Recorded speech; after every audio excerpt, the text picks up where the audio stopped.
the Friendly Meeples Lounge, the podcast all about board games, new and old, weird and fun, and our thoughts and feelings about their playability. I'm your host, Jen Florez. And I'm your host, Chris Ingold. And today it's just Chris and I again, and we have some absolutely fantastic games that we're going to be discussing with you today. So, yeah, for a start though, Chris, what have you been playing over the last week?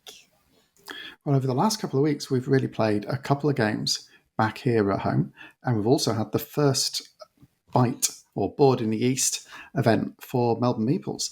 So at Board in the East, we played Expeditions, which is the sequel to Scythe, or 1920 Expeditions, to use its full name. So we played that for the first time competitively. I played it a lot solo because I play tested it, and Stuart, who brought his copy along to Board in the East, had also played it a lot solo just because he got the game and was having a go with it. And it's a fantastic solo game, fantastic solo mode, but it was the first time we played that competitively. And that was a really, really, really good game. We had a lot of fun with that. Very interesting. There were bits that are like Scythe, and there's a whole load of it that are nothing like Scythe, but it's a beautiful, beautiful, beautiful game. Real table hog mind, but beautiful game. So we played that, played a few other little games at Board in the East, and there was lots and lots and lots of other games played at the event. We had also, Joe and I at home, played a couple of games since probably we last spoke, and one was Seize the Bean, the game of building your Berlin cafe and competing with other Berlin cafes for who can be the most hip and happening. Well, we actually had the second Devonshire Society over the weekend, which Mel and I hosted this time. So the ladies of the Melbourne Meeple crew take turns in hosting the Devonshire Society at the Boyd Community Centre in South Bank. And you know what? Such a great venue. I'm really, really glad Tam found that venue because we had a really great crowd. We have such a good time because we have scones and jam and cream and everyone brings snackies along and there's, tea ready there and there's a little cafe next door. It's just such a good spot. So it made for a really friendly, fun day. And we played The Legend of the Cherry Tree That Only Blossoms Every 11 Years. Yes, that is the name of the actual game. It's a really long name for a game, but it's a really cute little game. Have you ever played it before, Chris? I have never even heard of that. Immediately I want to ask, is it Japanese? It is a Japanese game, yeah. I thought it must be. It sounds very Japanese legend. It's a risk-taking game. It's very, very, very simple to play, and the rules make it sound really, really complicated. But once you actually explain it and you break it down, people go, oh, that's actually really easy. So essentially what you're doing is you've got up to 3 times during your turn that you can pluck up to 8 cherry blossoms out of the bag. So you can just grab 8 cherry blossoms out and you're done. That's your turn. But the second that you pull out 3 of the same colour, you've exploded and you've lost your turn. So what you're trying to do is put down cherry blossoms in groups of colours both behind and in front of your player board. The ones behind are obviously secret. The ones in front are open for public display. And they give you both negative and positive points depending on how many cherry blossoms you have. And then if you get certain combinations, you can put cherry blossoms in front of other people's boards and in front of your board and behind your board, and you can move things around. So it's kind of like all those cute little games that I love that can be a little bit competitive, just in a fun way. And it ends long before you think it's going to, and all of a sudden you find, holy crap, I've got -3 points because I've only got one of that colour in front of my board, and there's nothing you can do about it. So great little game. And it only takes about 20 minutes to play. So really, really good. I had another go at Cat Lady. I absolutely love Cat Lady. It's a really cute little card game. And then there was the game that we wanted to talk a bit longer about. And I have been wanting to play this game for such a long time. I am a massive period drama fan. You put a period drama in front of me and I will binge watch the whole thing until 5 o'clock in the morning and then get up for work at 7 the next morning. I'm that kind of obsessed with a period drama. Chris, what game are we talking about? Well, a clue's in the name of the event that Jen was running this weekend, because what more appropriate game to play at the Devonshire Society than a game where the box looks like it has a drawing based upon the Duke of Devonshire's residence over in Derbyshire in the UK, which used to be like a few kilometres down from my house back in the olden days when I lived over there, then Obsession. Such an amazing game. Seriously, after one play, I'm like, I hope someone buys this for my birthday. So it's so good. Like, I have a rule around my birthday that I'm not allowed to buy anything for 2 months before my birthday, things that I want. And I've been eyeing off this game for so long, and I finally got to play it, and I love it. And I understand why you were saying to me at BunnyCon, you will love this game. You definitely should play it. And I really do. And I wish we'd had a bit of classical music or something playing in the background. And we were halfway through and I was like, I want to host a game like a Devonshire Society that's a costume one so everyone can turn up in their pretty little Regency gowns and we can have a few games of Obsession or do the long version of Obsession because that would be so much fun. Because Obsession it's got a number of different ways you can play it. And there's some interesting comparisons with the other game I was talking about earlier, but we'll come back to Seize the Bean later. But Obsession has actually quite a simple flow to it. I think if to describe the purpose of Obsession, you are a family that has fallen into ill repute. And you need, through making sure that you can marry into money and marry into sort of the appropriate, respectable company, to elevate the status of your family in polite society, which is the plot of like 50%, 60% of like sort of the Bronte novels, Jane Austen certainly. And so within the game of Obsession, you're building out and making your estate more impressive. But you have to spend money to do that. To get money in, you need to be able to get attention. And more than anything, you need to build up your reputation. You need to get people coming through your doors and so on. So for that, you then need more servants because posher guests need more personal attention. They might need their own lady's maid attending them or their own butler or their own valet or whatever it is. And so you're building out this estate. You're building up your reputation. You're getting a set of sort of followers on who, if they're prestigious, are generally pretty reliable, but they may only turn up to your event if you've got a high enough reputation. If they're not prestigious, they'll turn up, but some of them are right lowlifes, let's be honest. Yep. And they fill your deck with the right kind of hangers-on that you really didn't want if you're looking to build up the reputation you want. They have their uses occasionally, but they're not always the polite society. They're not the people you'd want. And as well. So I really enjoyed exactly that point, that it was quite thematic, very historically accurately, in that the people that they were like, oh, this person has a bad reputation, you should definitely not want to hang out with them, oh dear, were, like the American heiress, because how scandalous that you should have American money, or the nouveau rich people. Terrible. I got the American heiress, and I took the punt so early good, on. Wasn't she? Well, I got her first. Yeah. Right? Me too. And I used her early, and I got rid of her. And I took the money, and the money was great.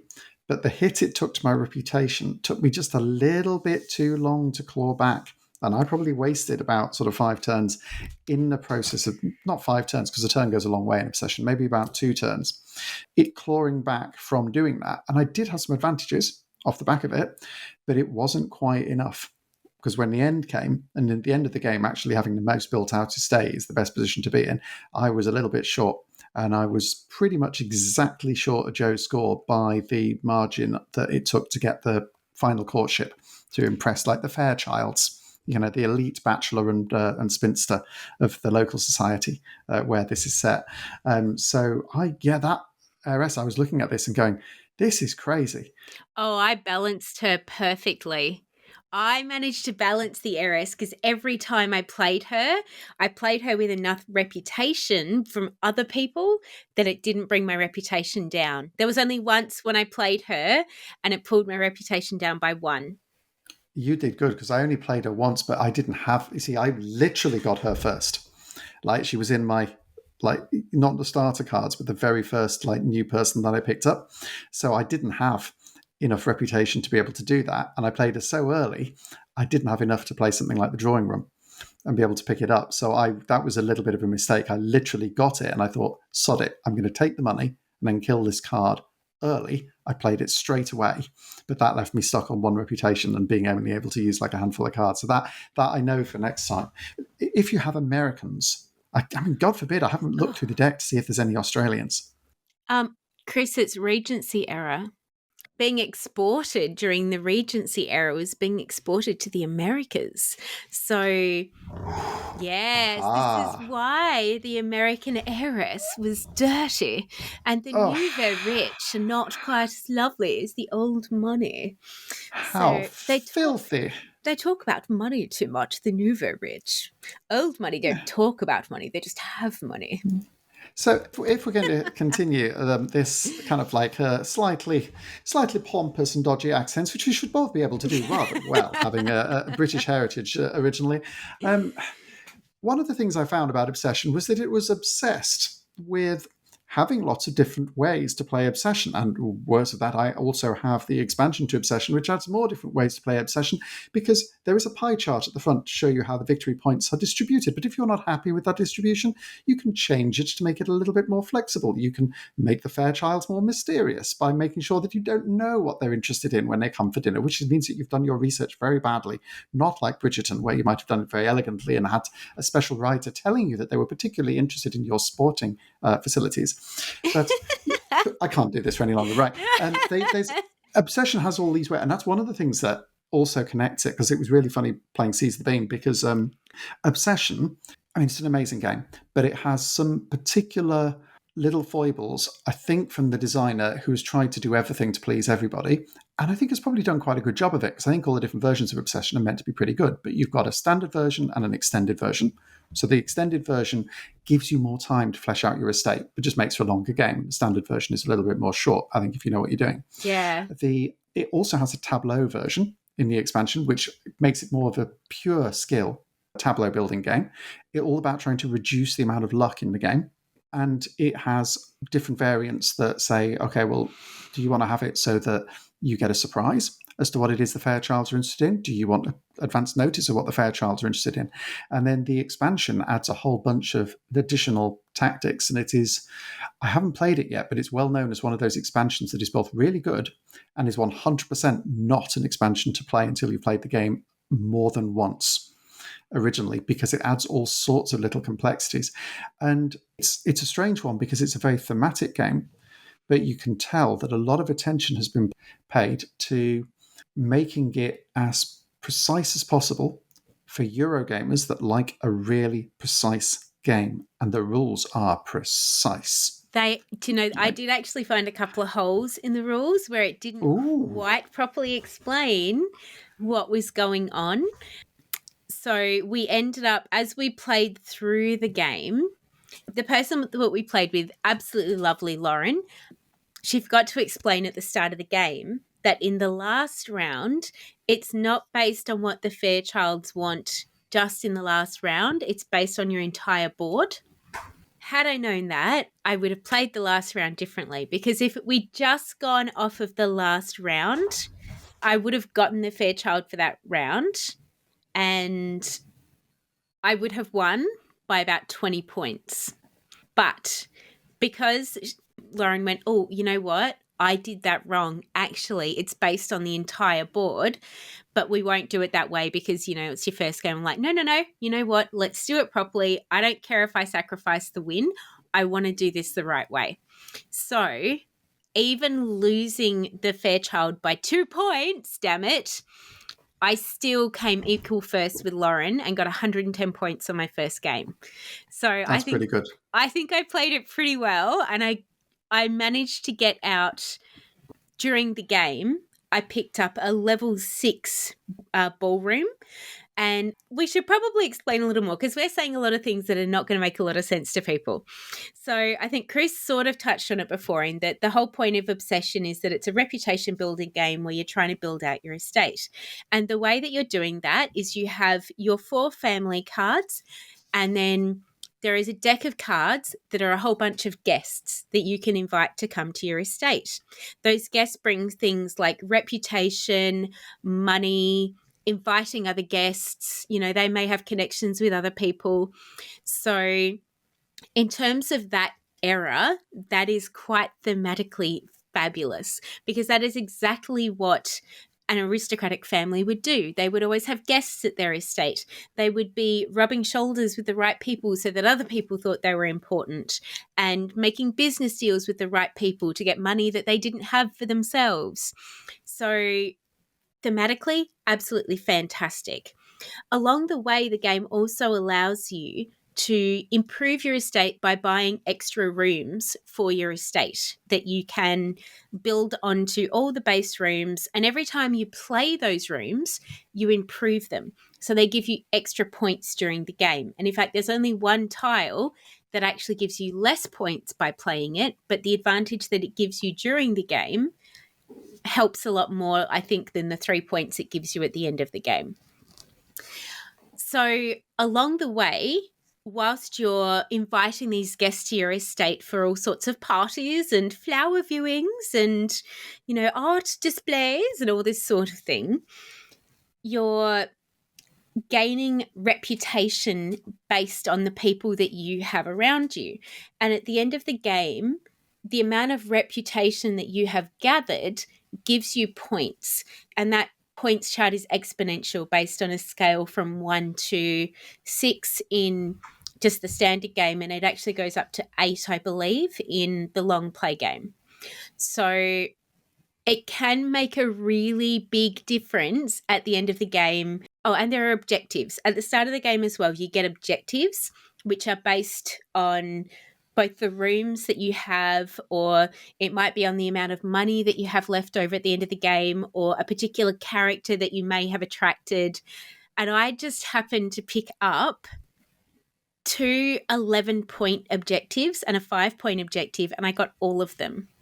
So it can make a really big difference just balancing off, do I really need a huge reputation versus how much can I gain these other objectives? It's a great game. I really like it for the fact that there's not just one way of winning, because obviously the Fairchilds are basically the marrying Mr. Darcy. And I made a couple of quips of it's basically extended marrying Mr. Darcy. And it really is. The whole point of the game is you want to marry off your son or your daughter to the male or female Fairchild heir or heiress. And technically, it should come out that the person that gets the Fairchild heir or heiress at the end of the game should be the game winner. But it just happened that at the end of our game, the person who got to marry Mr. Fairchild didn't win. Thematically, that would make sense. But in practice, it doesn't, because I think there are other aspects, aren't there, where you manage to be able to win the game. You say you can do it via objectives, which are much more abstract, but you can also do it via reputation, because you might be less reputable, but marry the heiress, but the reputation might be enough, or you might be wealthier, and so otherwise you've made it. The objectives are less thematic, but they work really nicely because you've got all these random objectives, and some of them are quite tricky to get and a bit lucky, and some of them are much easier to strategize for. And I did the same thing after having my reputation hit. At the end of the game, I basically found a couple of objectives I could really go for to make the points up. And you gain a certain amount of these objectives at the beginning of the game, but then you'll lose one every season, and then you gain another 2 in the middle of the game. So basically you start off with 5, you end up with 3. At one point in the game, I think you have 6. And so you're constantly looking at the different things that are available to you to try and chase and thinking, is it worth trying to go for this? And what that does is it gives you a lot of flexibility. And I really like the way that Obsession uses those end of game objectives. I think it's really clever and is so much more elegant than in loads of other games where they just chuck it in. And we've got these end game objectives things just because every other game has, and it gives you another route to victory. Lazy, boomf. Obsession is not lazy. No, in not fact, at all. It is clearly the product of Obsession. I was trying to think, why is it called this? And actually, it looks like the kind of name. You see it in a nice font on the box. You think, Obsession, because it's an obsession with reputation. It's not. I think it's an obsession of the game designer with the game. I called it Obsession because until I got this thing out, this was a burning obsession. And it's just like everything in it has been obsessed over. Everything in it has been thought out. And I know you said there was like holes in the rules. I found that one, but we didn't realize that was a rule until the end, because at the end of it, we went, oh, heck, what do we do in the last courtship? Is it different? And opened the book and found the place. And the rules, they're dense. They're very dense. They're very, very dense. And there was only, I can't even remember what it was now, but there was one particular point that we were trying to play and we couldn't find the clarification on the rule for it until right at the end of the game. Lauren was looking at something else in the book and ended up finding, oh, actually, this is how we should have played it. Oh, I know what it was. So, you know how there's the cards that allow you to get the underbutler? Yes. So I purchased right at the start of the game the underbutler. And I said, okay, cool. Does that mean I just take the underbutler? And she goes, no, you have to actually then play it as an activity to get the underbutler. And I'm like, that seems wasteful. Like you're spending a turn buying it and then spending a turn getting the underbutler. And then we went through and she goes, oh, no, whoops, we did this wrong. You should have just got the underbutler. And I'm like, cool. So that means I've missed an entire turn in the game. And she's like, And I'm like, cool. Can we have said then that instead of doing that, I would have hired more servants instead? And so as a result of that, it meant that essentially we retroactively went back and she was about to steal another, a green one and a purple one. I think they're the handmaids. Valet and the lady's maid. Thank you. The valet and the lady's maid. And she was about to yoink two more. And I'm like, no, I would have grabbed those. Thank you very much. And I think that's literally the only thing that basically we got a little bit wrong during the game, but we managed to fix it up. But the rule was sort of somewhere a little bit more hidden and obscure. But seriously, I have never seen a game with as many player aids as that game has. And I understand why it has so many player aids. It really does need them. As clunky as it is, I think it probably took us half an hour at least of going over the rules and getting an explanation as to how to play. But I think once you do figure out how to play and you know what you're doing, if you are somebody who likes a bit of a heavier game, you would absolutely love Obsession. I think Obsession is a work of genius. It's really, really, really well designed. It's one of those games where actually I think playing the extended version is probably the right way to play it. But I do think that playing the standard version first time is a good idea because it probably does take a bit of learning. It's definitely a game where you get to the end of and you think, I want to play it again and try this or have a go at that straight away. yes. It doesn't make you feel like you're complete and that you could, I'll play it again in 6 months, right? You want to get it back to the table. I need really, a copy really of fast. it. I need a copy.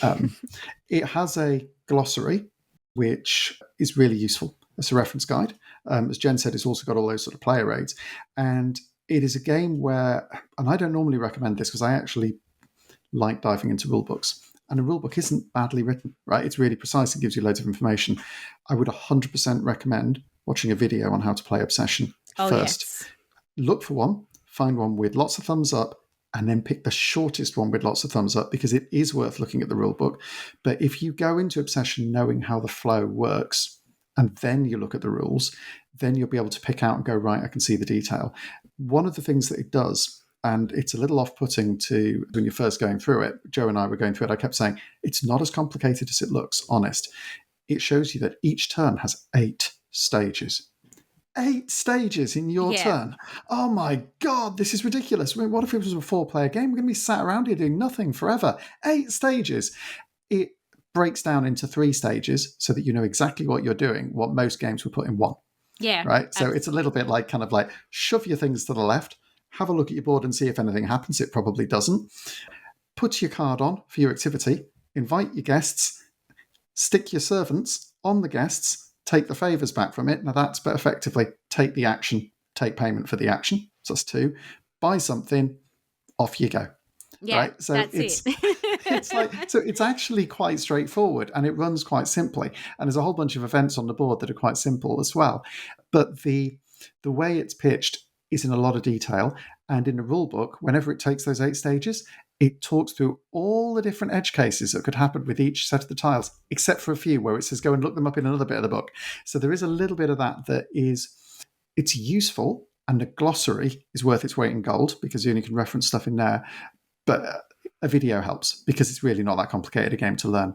I think the expansion's got some really quite clever different uses of its new servants and so on. And that, I think, gets more head doing. And I definitely want to play the base game again once, maybe even twice more before I start getting that out.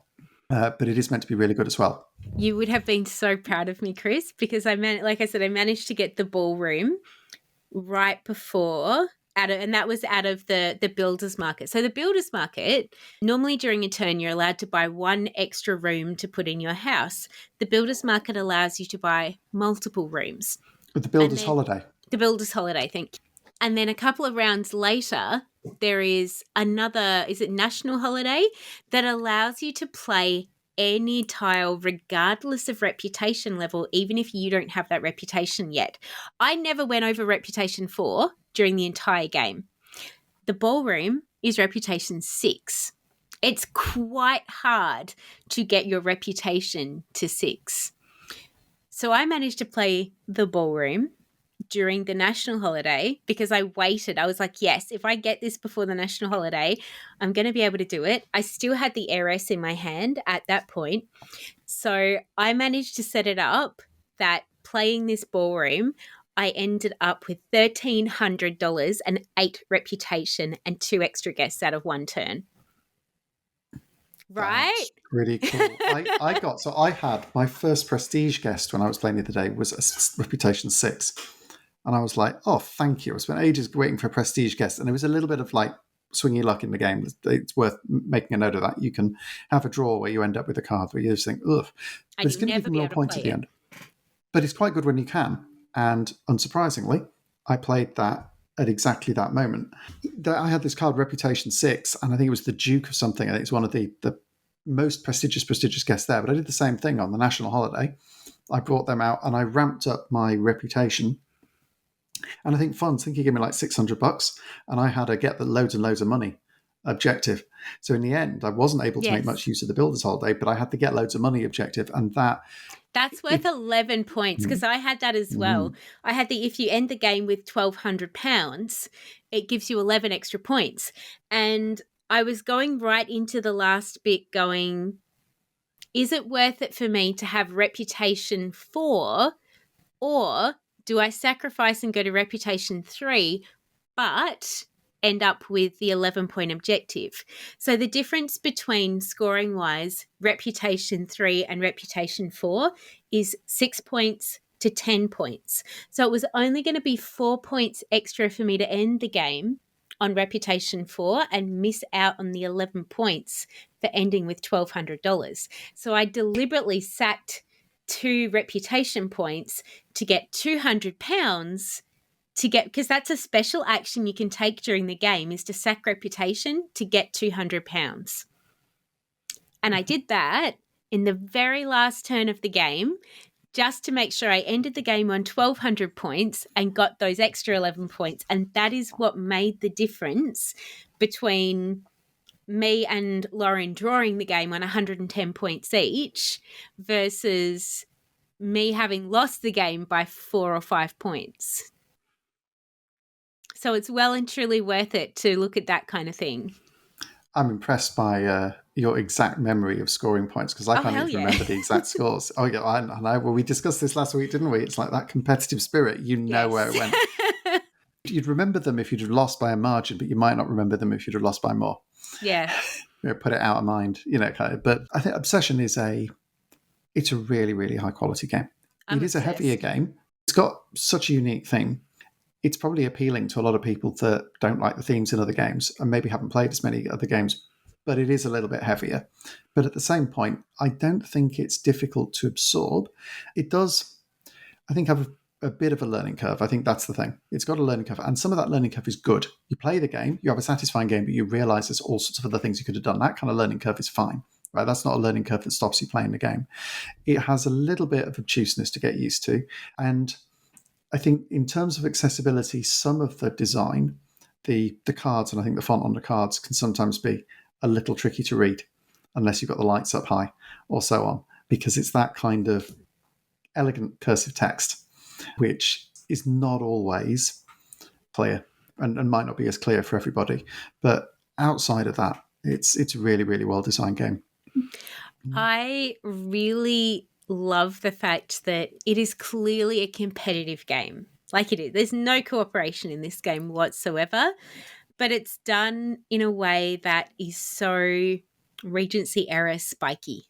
You know, it's the things that it's making you compete against, because you want to keep your objectives close to your chest, which is quite thematic. You know, it means that nobody really knows what anybody else is trying to achieve. And as much as you all know you're trying to achieve attracting the Fairchilds, because you definitely want to have them in your side, and that's going to give you extra points during the game, those little extra objectives can make such a difference. And there's enough other stuff going on that if somebody happens to take the room that you saw come out in the building market that you particularly want, there's always going to be something else that'll give you the same kind of points. And it's not 100% linear. Like, there's a lot of flexibility in how you can achieve the things that you want to achieve during the game. So yeah, I think it's really, really fantastic. I love that some of the guest cards give you negative points. I love that some of the guests come out and they've got these lovely little, descriptions at the bottom as to why they might be scandalous. Oh dear. And why they've got such a fantastic reputation. I think I got one that was a vicomtesse or something, and she had a fabulous reputation because she throws the best tea parties in all the land, and it's so silly, but in the best way possible, that just tickles all my little pink bits and made me squeal with joy and be like, anyone want to play it again? So I love games like this, and there's a particular thing in board games that I love, and I mean, by saying I love it so deeply that there's a board game that I've been off and on designing for the last sort of like 3 years, and eventually it'll get to a point where it gets up some steam. I get it prototyped, I find something I don't like about it or I need to change, and then I try and build it up again. It usually takes me a while to sort of get around to picking that up. So it'll come at some point, but it hasn't changed in terms of its theme in those years. I understand what it's made up of. And that is really heavily built around this one thing as my core concept, which is this idea about collecting and building stories out of all these different characters who come in. And actually, yeah, you might be collecting points, building an engine, whatever it is, but you've got these different characters. And when these characters come out on cards, that's one thing. When these characters come on cards next to other characters, you can't help but look at them, and a little story appears in your head just because they're together. Absolutely. And in the game I was designing, they're building actual stories. One of the big inspirations for that was an old game, really old game, like from the 1960s, potentially originally, like that, called Taxi. And in Taxi, you're taking these characters in taxi cabs around London. And it's not a roll and move game. It's a kind of move around the map game, trying to find the fastest route. And it's a bit broken because once you've learnt the map, you always know what the fastest route is, right? It's just a matter of trying to pick the right fares and so on. But it's really funny because there's all these ridiculously wacky characters. You're trying to work out why they're going to there. Yeah, it's amazing. So I really, really, really go for anything that does that. And Obsession does that a bit as well because it's got all these wacky characters that come through. And there's a great game by a local Leeds designer. It's not sort of widely available, called Top Hats and Treachery, which does a similar thing with a bit of a gloom style mechanic where you're all trying to get the most reputable sort of guests in your hotel. And that's Victorian era. Now, there's a fantastic game that Joe and I were coincidentally playing the week before we played Obsession. And I mentioned this earlier, and this game is called Seize the Bean. And Seize the Bean is a game in which you are building and developing your own coffee shop in Berlin. Very specifically in Berlin. It's very, very heavily rooted in its location. And in your coffee shop, you've all got the same starter customers. Your customers that you start with will be effectively your grandma, grandpa, a kind of lazy friend, and one of your popular friends who can bring in other customers, right? Same people. But after that, you start building up an engine by attracting customers of all sorts of different types. They could be cyclists, tourists, startup business ones, criminals, bicycle fiends, party animals. Now, here's where it gets a little bit crazy. You only use 6 different customer types in every game, but Seize the Bean got a little bit silly. In fact, when it was on Kickstarter, I think it ran 2.5 years late because of this. They put in about 23, I think it was 22 different types of customer, which you can then combine into more different ways of playing the game than you could ever do in like 10 lifetimes. Oh my God. And so they went variant crazy, right? This book has an entire book of variants, and it went a little bit bonkers, right? In how it actually did all, this version, this way of playing, this way of playing. They got crazy with some of the components. It has some of the best components I've ever seen in a game. So you've got kind of actual coffee beans as your coffee.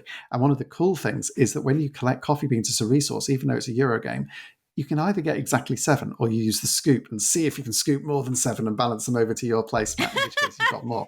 Oh, right? I love it. And it's got little milk cartons, resin milk cartons for milk, and it's got resin sugar cubes that look like real sugar cubes. Oh my God. For milk. And even better, right? They have this concept of snacks, where as the game progresses, you can get skills in producing certain snacks, donuts, croissants, cakes, or you can produce like, kind of mocha pot coffees or a specialty like single origin coffees or whatever it is. And all of these things, after a while, give you a little bit more oomph, because you can make them cheaper because you put like special things into your pantry that allow you to produce them faster. And one of the real cool accessories that they built was resin snacks. So Seize the Bean, if you buy this little extra, has little resin pink donuts and little resin croissants, and they are gorgeous. But here's the thing. They weren't meant for the default version of the game. And in fact, they were only put in because people thought it would be cool to have them. Then they said, we want to play with them. So they invented a mode to play with them. I insist on playing that mode because it is more thematic, but it does make the game brutal. Because if you sit there and decide that you're not going to bake croissants, you're going to bake cake, and then your customers want croissants, then you're like, you've got angry customers and you got screwed. So it makes it harder. But at the same point, it just feels so much more thematic to bake them some croissants. And actually, I haven't got enough of these resin bits to factor everyone. I have to use little cardboard tokens because I need to buy another pack of these things for there to ever be enough to play with properly. But you have to because they're so gorgeous. And the reason it was fascinating was in Seize the Bean, you're building your reputation up by creating a set of characters. Some of those characters actually can have a damaging effect because they're not as reputable and they bring your cafe down. Like if you've got this, your old smelly grandpa, you can use your old smelly grandpa to get rid of a customer you don't want because he's so smelly, he puts them off. Right? And every single one of these characters and accessories and power-ups is individually different. There's hundreds of them because there's separate packs for every different type you can have. And in the book, there is a list of 30 Berlin suburbs. I think it's about 30. And there is a set combination of 6 for each one of them. And one of them is a really take thatty type game. One of them is a really multiplayer solitaire type game. One of them's like, it's absurd. And the level of obsession that went into Obsession to build a game where you're building up the reputation of your establishment by inviting the right guests, to build in the right reputation, to bring in better guests, to bring in more money and all of that stuff to be the best stately home in Obsession. That same obsession level has gone into Seize the Bean. And it's a similar kind of game in many, many ways. If Obsession goes and strokes the shark, Seize the Bean takes a pogo stick and leaps so far over the top of it, it lands heads first in a desert island with its head stuck in the sand and its legs in the air.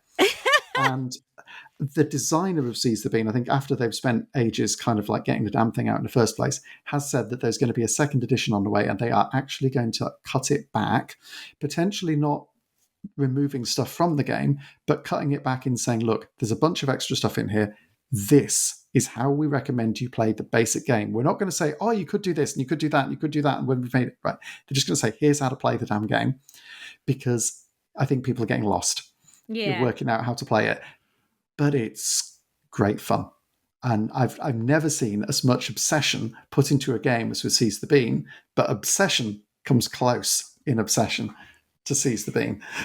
And they're both games about very, very similar things. And so it's weird. How obsessed can people get about this kind of game? Oh, I'm very obsessed with Obsession after one play, so I can imagine I'm going to have to play Seize the Bean with you at some point now, and I'm pretty sure I'll get as obsessed with Seize the Bean as I am with Obsession. But you know what I'm obsessed with? A word from our sponsors? That. I was going to say board games that try and simulate escape rooms. But first, a word from our sponsors. We have some super exciting news to share. For the first time ever, Friendly Meeples Lounge is going live. As of the 31st of August, that's Thursday night, next week at 7 p.m, Friendly Meeples Lounge will be live. Sign up now. There will be a link in the description of the podcast where you can sign up to get your link so that you can join us live, give us feedback. There may even be some sneaky giveaways, and we have some more super exciting news to share. So to be the first to know what's going on with Meeples, what we've been blasting all over Facebook telling you is super exciting and coming, join us for our live podcast for the very first time. We're so excited, next Thursday, and you can find out first what is the big exciting news that we're wanting to share with you. And welcome back to the Friendly Meeples Lounge, where we were just getting into a somewhat clumsy segue into our other topic of the podcast today, where we are going to talk about escape rooms that aren't escape rooms because they're made of paper. I love a good escape room. I really do. I love the actual in-person ones. I love the online ones. There are a lot of really great online ones that came out during COVID as well. But I do love a good card game escape room or a good board game escape room as well. It's been amazing, I think, how escape rooms have evolved, because fundamentally they're like a real life version of old, I guess classically old video games like Myst, which really, really, really shows my age. But Myst was like the kind of the amazing game from back in the early 90s that everyone had to show off the fact that they had Windows 95.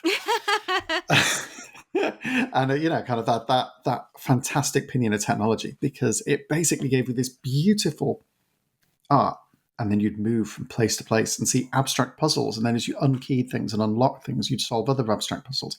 And a bit like one of those kind of like puzzle boxes where you find a key and you pull a lever and so on, and there's all these different things going on.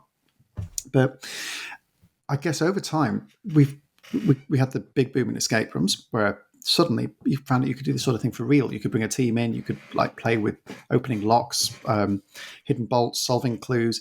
There's even, I remember in the UK, and because of COVID, we never got to go. It was one of the things we really wanted to go for a team outing to.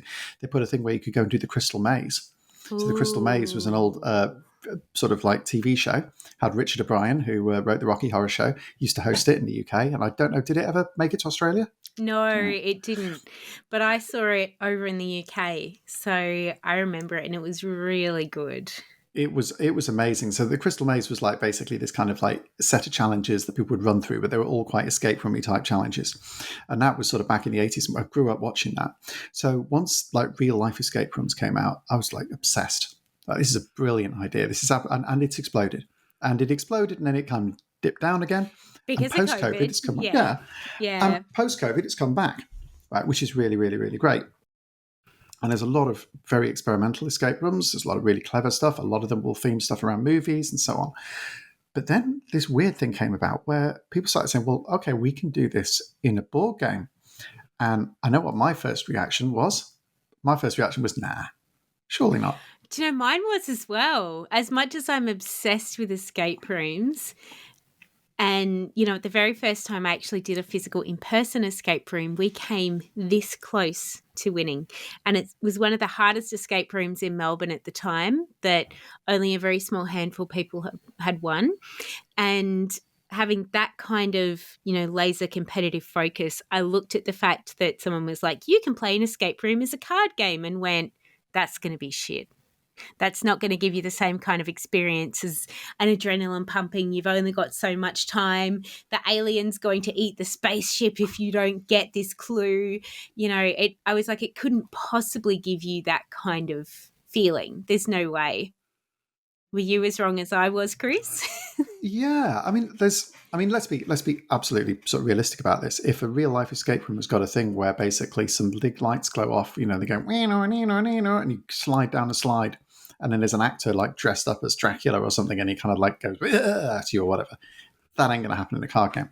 Absolutely. But I've been amazed by some of the creativity has come out of so many of these games and how successful they've been. So I was trying to write the list because we were going out and say, okay, which ones have we played? And it's like, well, then it's Exit, Unlock, Undo. Time Stories is pretty much an escape room. Escape Room, the game. Escape Room in a Box, the game.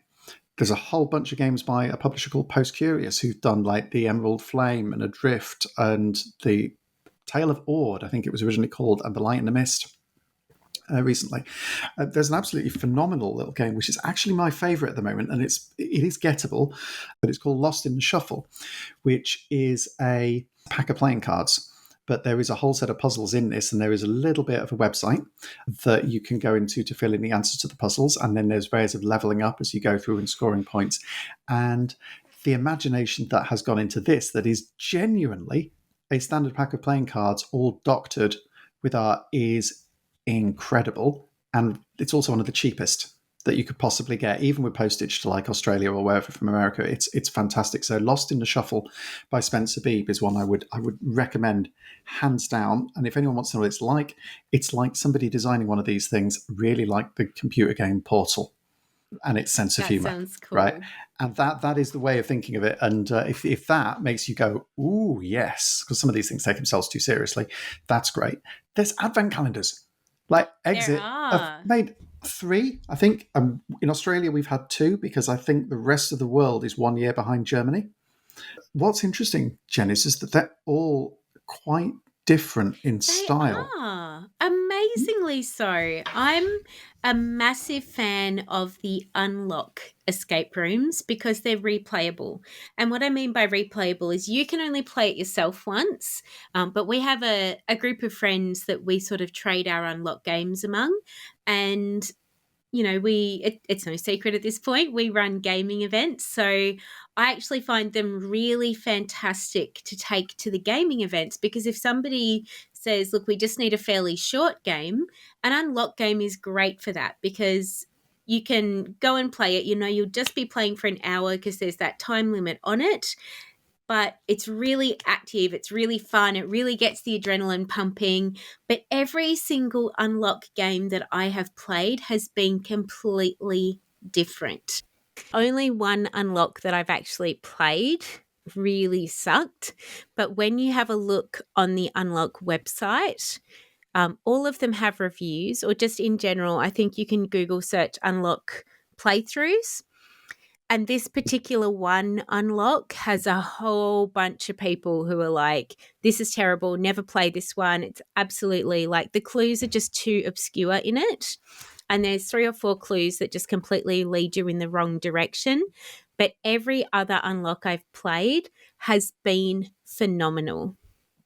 It's such a hard thing to do, judging puzzles to get them right. And because I guess it's a little bit like doing murder mystery party nights, isn't it, as well? And the kind of clues for those. And I've actually written a couple, but there's one, the very first one that I did, I actually had to make up on the spot, because back in the mid-90s, I was at university and we were doing University Rag Week, which is kind of like lots of charity events and so forth. And we'd run a few things and they hadn't had many people turn up.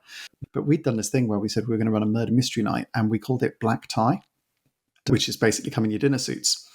And that was all we needed to do to make it attractive, because suddenly everyone wanted to come and dress up for this event. So we'd basically not properly prepped for this and given up on it being anything other than a few people in a bar drinking cocktails. Someone looked out the window and saw a queue snaking around the block of the Students' Union and went, oh crap, you realise that we've actually got a full house for this. We were like, oh my God. So basically I just went, right, and immediately said, right, you're this, and made up character names on the spot. You're this person, you're this person, you're this person. Jo, my wife, was eventually, she did it. She was guilty. We ended up ad-libbing the entire thing. Obviously, everyone who came in had loads of cocktails, so the logical holes didn't come in. I sat in a corner literally saying, right, go off there and scream, find a body, go on, this right. I don't know, the whole thing was just crazy.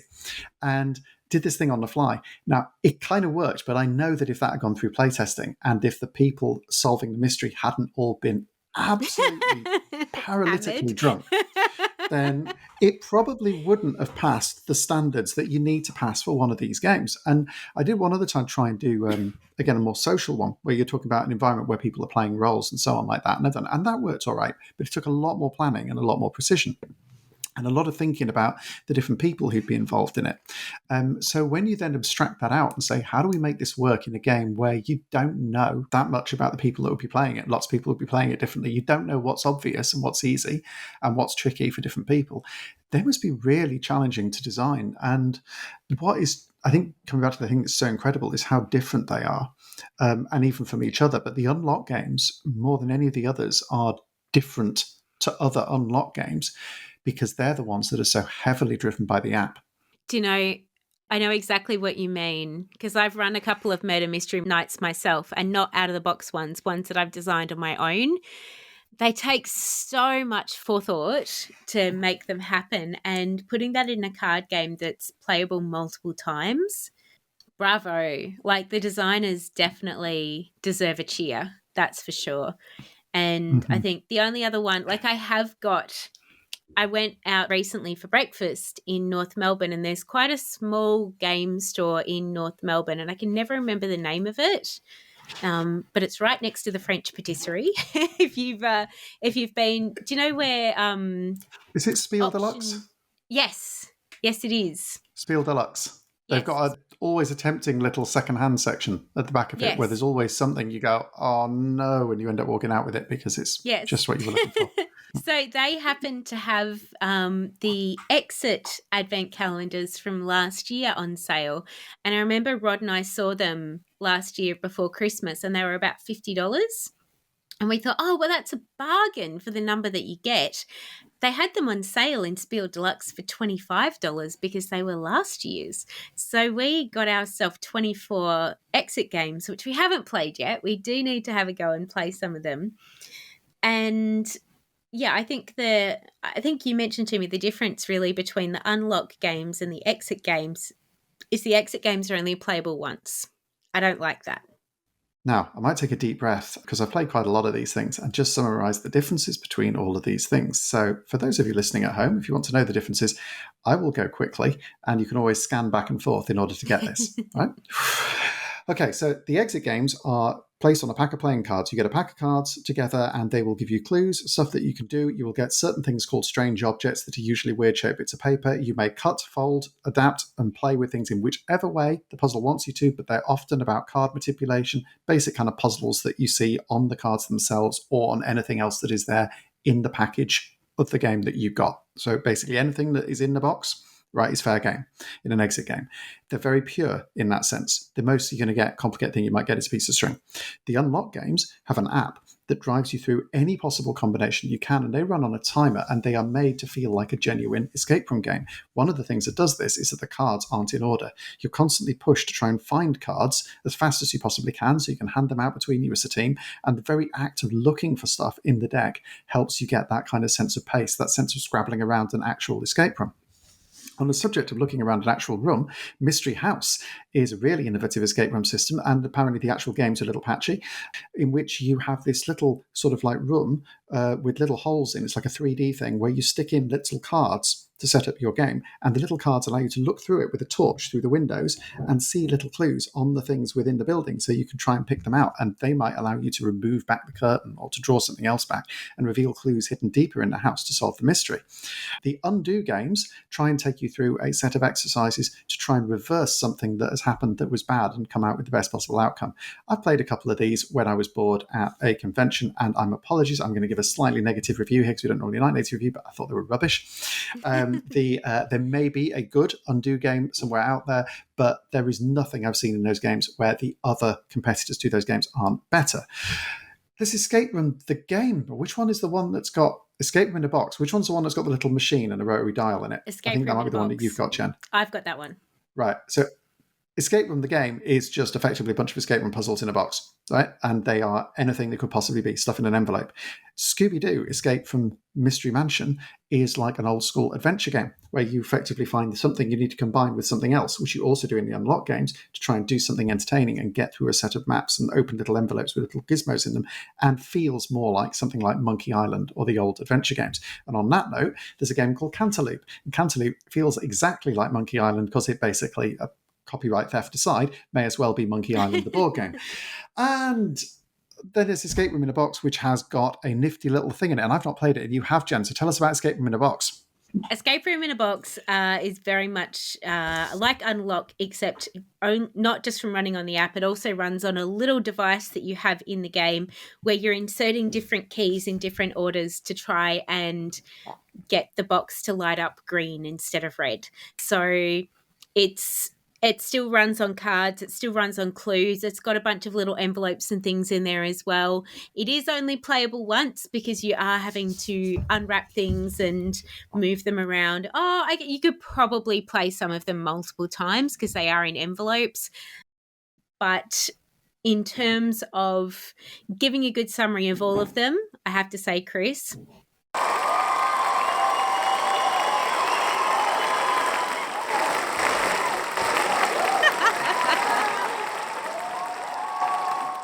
Chris and I found a new recording studio with sound effects, and we wanted to find a way to get those in. So We're going to start playing with these. Now, I don't have access because Jen's the host on this podcast. She's got the console and got the sound effects, and I haven't got the sound effects. And my fingers are sitting here twitching, and I think it's probably better this way around. Because God knows what we'd be listening to if you let me get my hand on the sound effects library. I actually didn't get quite everything in there because I was just thinking that looking at my recent Kickstarter backers, I'd recently backed the Medusa Report by Diorama, who are doing a set of puzzle adventures, and this is the second in a trilogy intended to be, that is effectively like a sort of got lots of spy artifacts in it. And there's some really amazing posh Escape Room in a Boxes that have come out. Post Curious come out with some stuff that is beautifully artistic, and they did one based in tarot cards called The Light in the Mist that's relatively affordable and is in itself a beautiful tarot deck. There was Thinker Thema renewed it not so long ago and did a really nice review of it that's worth watching because that will give you a good account of how that game works. But they have done some beautiful things. I have one set aside to do sometime soon called Adrift that is basically 4 paintings, 4 poems, and a bunch of mysterious artifacts, and they all lead to various codes that you decode. That you put out. There was one called The Mother of Frankenstein where, and this got a bit absurd, where the full-on Kickstarter version of it that I think cost something like, I don't know, was it like $200 American? It was a lot. It was huge. For a 5-hour game or whatever it is, it's a lot. It comes with like a real vinyl record and a 3D jigsaw that builds into a house and stuff. And so there's crazy stuff. There's so many different options for escape rooms. And if you are a fan of escape rooms, I think if I was going to rate from the ones that I've played, I would say the Unlock games are definitely my favorite by far. But I haven't played a lot of them. I've got a funny story actually about Escape Room in a Box. So we bought Escape Room in a Box for our ex-housemate's boyfriend. And we gave it to him for Christmas 2020. And what we thought was really great is that he was her bubble buddy. So he was allowed to come around to our house. So we had the option to play 4-player board games. And we were like, oh, we'll give it to him and then we'll all get to play it during the pandemic. He never bought it out. So when they broke up, he left it behind as this like little stab of, haha, I didn't even play with your gift. And we were like, haha, you're the sucker because now we get to play with it. Like it was the most stupid turn around and stab at board gamers to be like, oh, you gave me this really cool gift and I'm not going to take it. I'm going to give it back to you. It's like, okay, cool, thanks.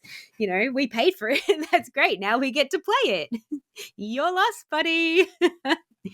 And look, it is good in that it does give you a little physical puzzle to actually play with. It does have things like maps and stuff that'll fold out that you can play with as well.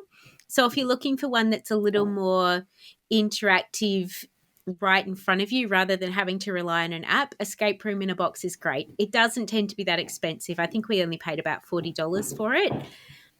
The unlock games, because you can pass them on to somebody else to play them again on an environmental factor, I think is absolutely fantastic, because I don't like the idea of buying something that's got a whole bunch of cardboard and plastic and that kind of thing, and once you've played it once you can't do anything with it again. That does kind of makes me a little bit uncomfortable.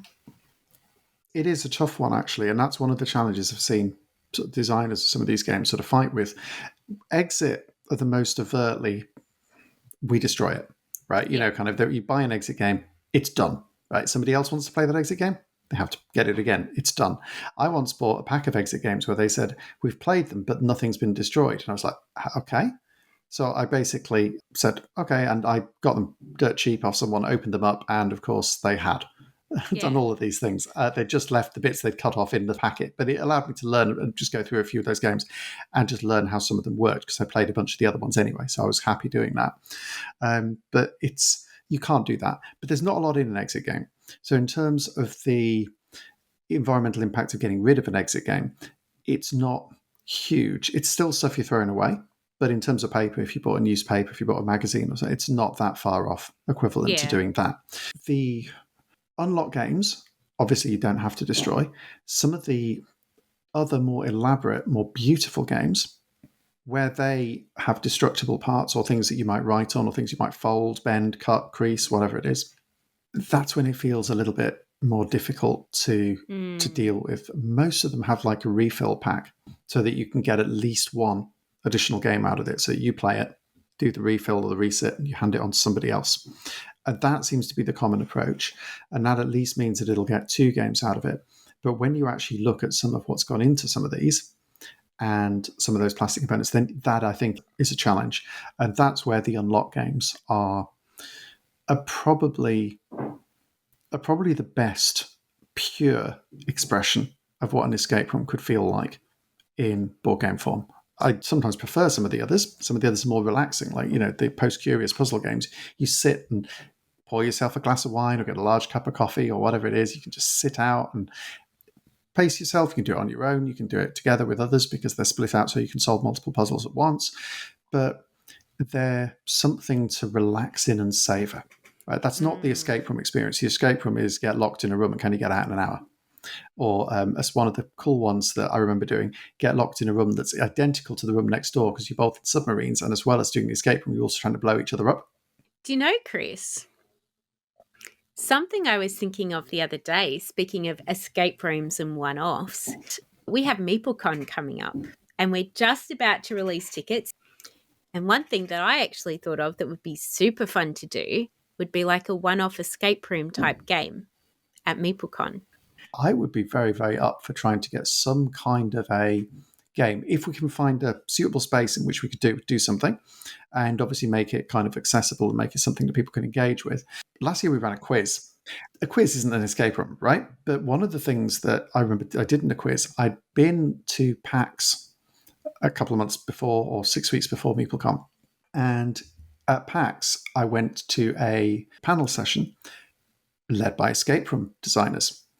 And this panel session was some escape room designers talking about how they got into designing escape rooms, the differences between their escape rooms. There's one particular one that seems quite unique in Melbourne, which I want to try. That was, I'm trying to remember the name of it, Curium Experience or something experience. I can't remember what it's called.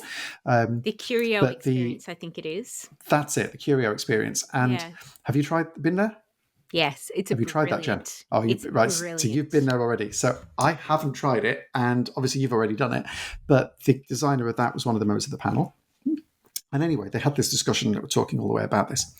And every now and again, in the middle of the presentation, they put up a slide that had something a little bit weird in the background on it, and there was a puzzle hidden in the slide.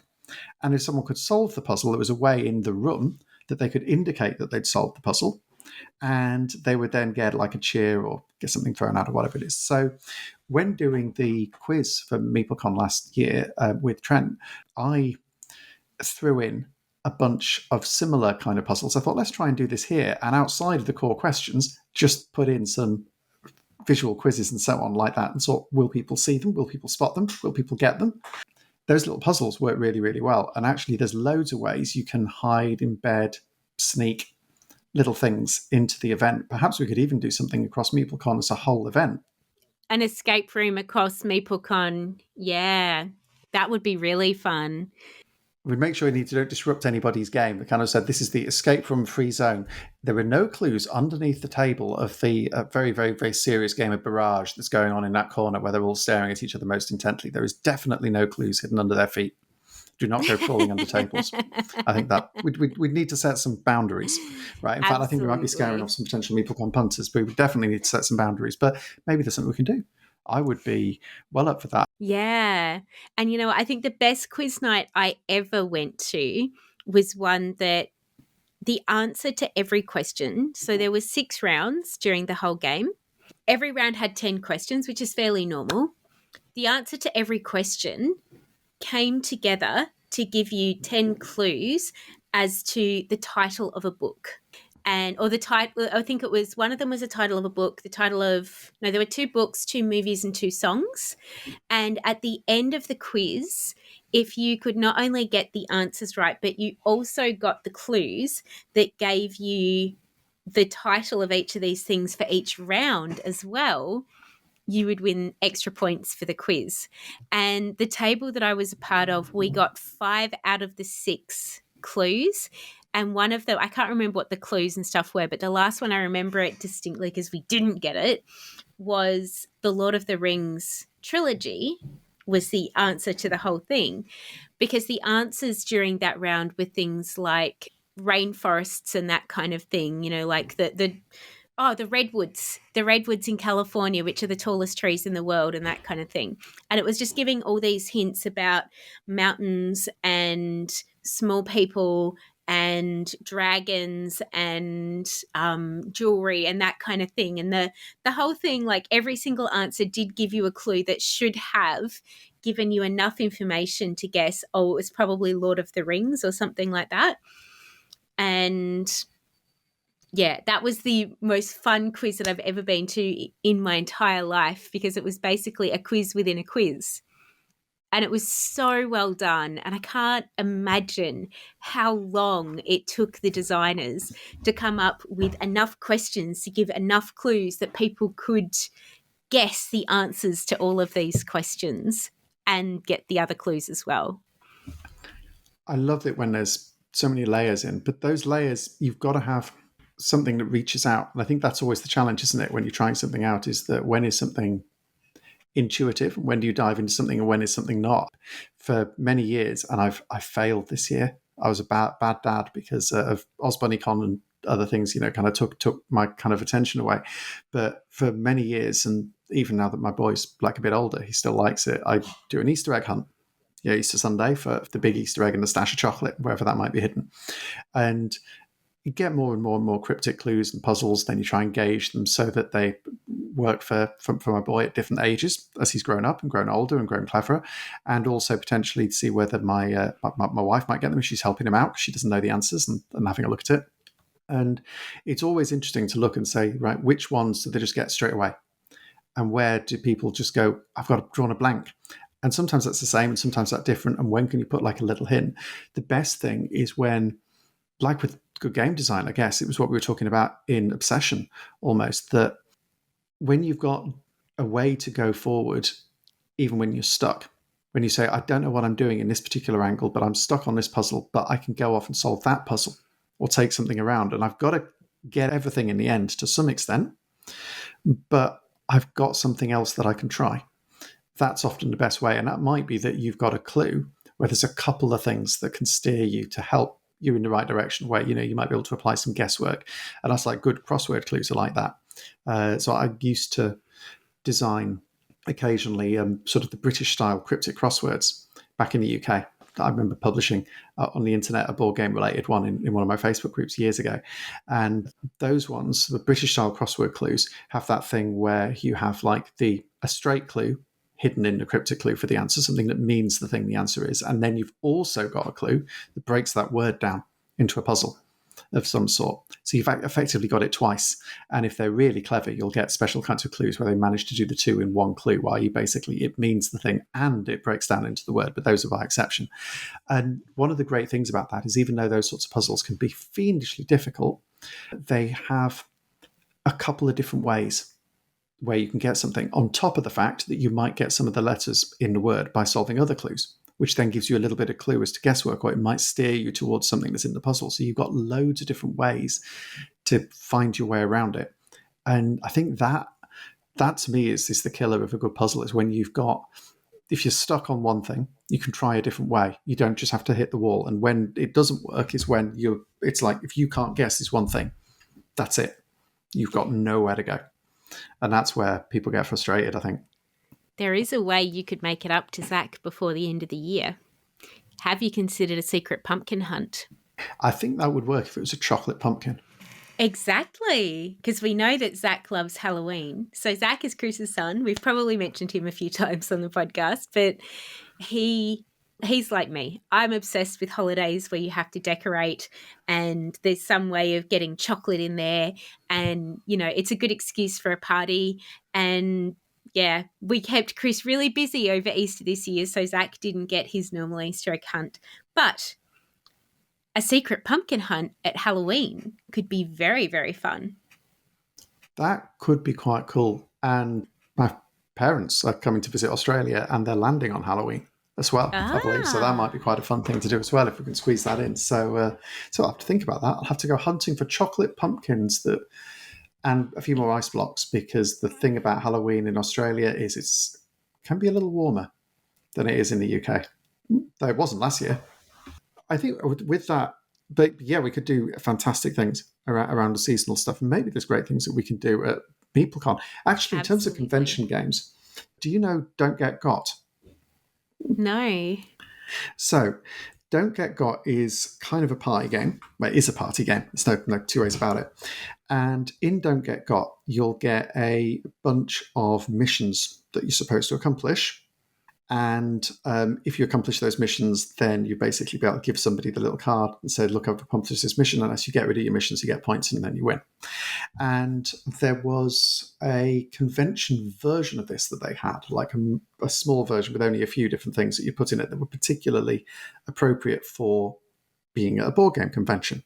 And they brought this to the Aircon convention in Yorkshire, where I used to live, during the last Aircon that I went to. So you could play like, Aircon Don't Get Got. And I think it was just generally sort of convention Don't Get Got. But in Don't Get Got, something might be persuade one of the other players to say elephant in normal conversation. So, kind of, you have to get them to a point where they know that you're all playing this game, but actually they think it's like ridiculously different. So you might lead them to the board game library and go, oh, let's find an animal game. Or where's that one with, what's the different animals in that New York Zoo game, or something like that? Or, what's the, that, I'm not sure. Are there elephants in New York Zoo? I can't remember. Yes, there are. But you'd find some. Yeah. So you go like, oh, what's it? It's the one with the flamingos and the elephants. It's like, aha, elephant. And you give them the elephant card. And I'll be like, oh, tick on a box. I got you to say elephant. And yet that's Don't Get Got. Get someone to stand on one leg, and we'll watch them doing it. Get someone to wear your silly hat. I don't know. There's all sorts of things like that. But that's all Don't Get Got is, right? It's a party game of, here are silly things that you're trying to make occur in normal. Is it kind of like convention bingo? It is a kind of bingo, yeah. Back to escape rooms. I find it amazing, Jen, I think, just how creative board game designers have been able to get with making escape room experiences or puzzle solving experiences so exciting and so innovative, and always coming out with new ways of doing things. But I think it says a lot about gamers and the people that play them as well, and we that play them, because it does take a little bit of a leap in to go, right, okay, I'm going to throw myself into this for some of the ones. Some of them are very, very intellectual. You're looking at the puzzle only, and some of them are really about kind of like, I've got to dive in. Some of them are much better with a group. I think Unlock is an example of something that's much better with a group. And it requires, definitely one caveat on Unlock that I will say, it does require a certain amount of general knowledge, because there are definitely some clues in the Unlock games that if you don't know a little bit about history, or you don't know a little bit about the particular topic of that Unlock game, you may find yourself not being able to solve it. A lot of it is fairly general and stuff that most people would know.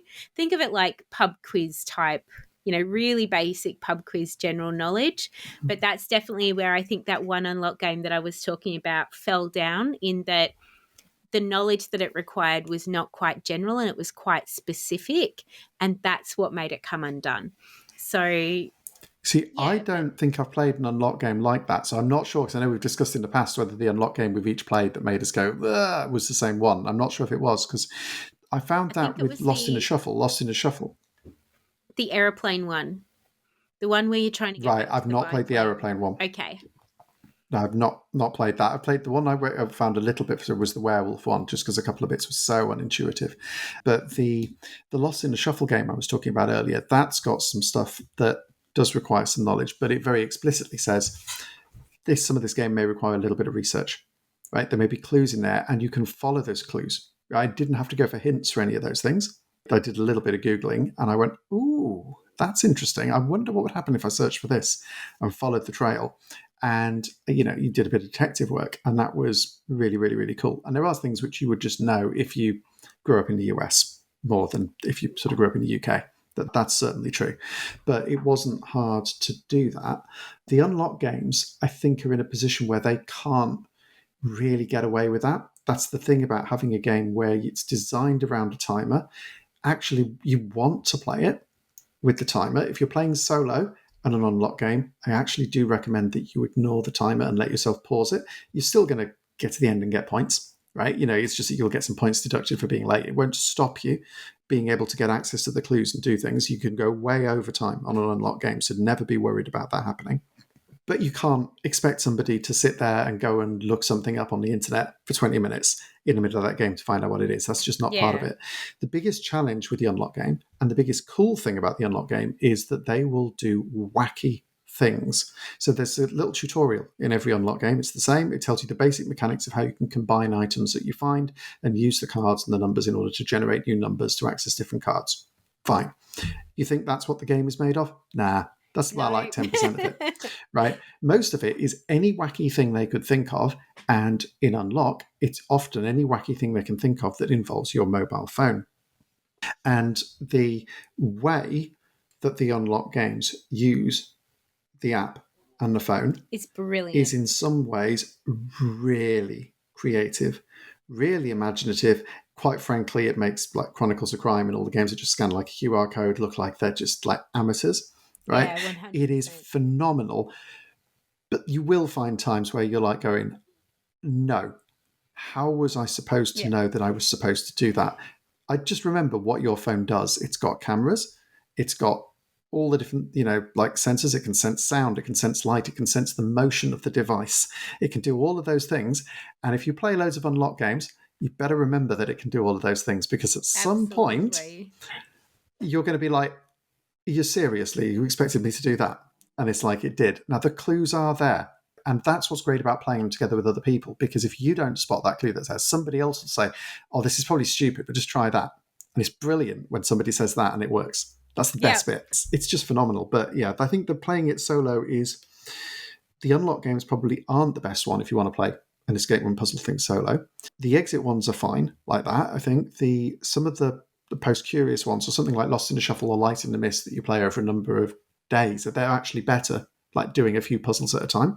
And the advent calendars are like that, because the advent calendars are like individual puzzles. So you have some that are easy, some that are a little bit harder. None of them are that hard because they're made for like Christmas time. Your brain's supposed to be gone to rot anyway, because it's like the middle of winter if you're in Germany, where they come from.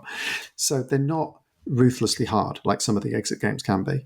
But you've just got one little puzzle, and you take a little bite and a little taste at a time, and then gradually it sort of builds up until you get to the end. Whereas an unlock game, you are looking to do it all at once, right? Yeah. And I think if you're doing it solo, take one of the things that's more relaxing. Go on Post Curious's site and have a look at some of the games they've got, because they are the masters, I think, kind of almost like the OG masters of the artistically beautiful kind of escape room game. But there are plenty of others like that. If you sign up to their lists, one of the things that's also awesome that they do is they make a really big thing about promoting anyone else who's working in that space. Yeah, And that is why I absolutely. have played so many of these things. It's Post Curious and their newsletters. They are dangerous. But if you love these things, that's a fantastic way to find out about more of them. The other really good thing I think about the unlock games is there are some family friendly ones and they give you levels as to the difficulty. So you can get unlock games as an individual game or you can get them as a block of 3. So, and I think I've seen, was there one that came out at some point where it was a whole bunch of them all in one box, or am I imagining things? And that was just the So here's the thing: the unlock games, I think, universally in Australia come in packs of 3. they when they initially came out, they were just 1 packs. I know they were definitely Yeah. just because they were about $12 when they first came out, and it was just one unlock per box. I don't know if you can get them as just the one anymore. They might only come as 3 packs now, but I actually like that they give you the difficulty levels because, the difficulty ones would be perfectly fine to play with your kids that are sort of, depending on your child's age, maybe sort of 7 years old and up. If you've got a particularly intelligent 6-year-old, they might be involved. But I think maybe like the absolute lowest I would think would be maybe 7. You could probably get away with. I'd say teenagers could play unlocks at any level. Teenagers are way more intelligent than, I think I've ever given them credit for. And definitely the ones that are a bit more complex definitely require a bit more general knowledge and require a little bit more worldly experience, that's for sure. Or they require lateral thinking. Yes. Lateral They thinking, which all I require that. Yeah, most definitely. And look, sometimes that's you have to have a bit of worldly experience to have the right kind of lateral thinking. And sometimes you're just way overthinking it and you'd be better off playing with a teenager who's like, well, why wouldn't you try this? And they have the right kind of lateral thinking to do it correctly. So definitely very universal games, very ageless games in some ways. And I think unlock games are really great to bring the family together for something that's just got, that's why I think they're good family games, particularly the unlock ones, because it's just going to be an hour and you can get the kids together, you can keep their attention for that period of time, and then you're done and dusted. Whereas, you got old traditional Monopoly and Game of Life, and some of those games are so long that it just doesn't give you that opportunity to really have a fun family game night where it's not going to go on for hours and hours and hours and hours. So definitely something to consider if you're looking for some family games as well. And we shouldn't just, because it's a gamer thing about insulting Monopoly. It's become old, right? Let's give Monopoly some I credit. hate it. Monopoly always runs to between 90 minutes and 2 hours at maximum because at 1 hour 45 is when the fighting starts. Exactly. So don't let anyone tell you that you can go over 3 hours playing Monopoly. I've never seen anybody have the stamina. And after contradicting myself there, because we're not obviously talking about Monopoly now, I think that's always a dangerous topic on a board game podcast. Unlock is almost certainly the kind of escape room game that most uniquely typifies an escape room, but there's a massive amount of Absolutely. puzzle games out there and puzzle designers out there. If you are interested in these sorts of things, the world is your oyster. Just take a look and explore. There are some imitation ones which are a bit naff. You don't need to go there, right? There are so many of them out there. If you do a little bit of research and only have the good ones, you'd be playing for years.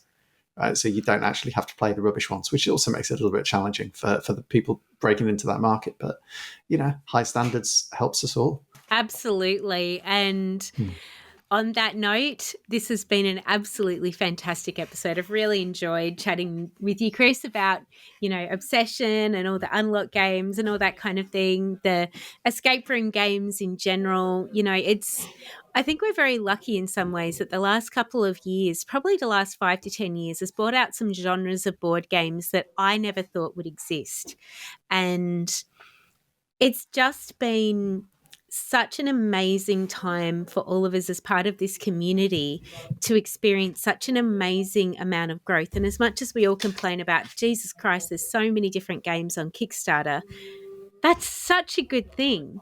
that we've got so many creative, fantastic people out there in this community that are all trying to bring together their fantastic ideas for us as gamers to experience something new and interesting. Amen to that. Yeah. And on that note, thank you very much for listening, everyone. You can find our details for Melbourne Meeples down below. We are on Facebook. We are on Instagram. You can catch us on our website, which is melbournemeeples.org.au. And we will catch you in next time's podcast. see you next time, guys.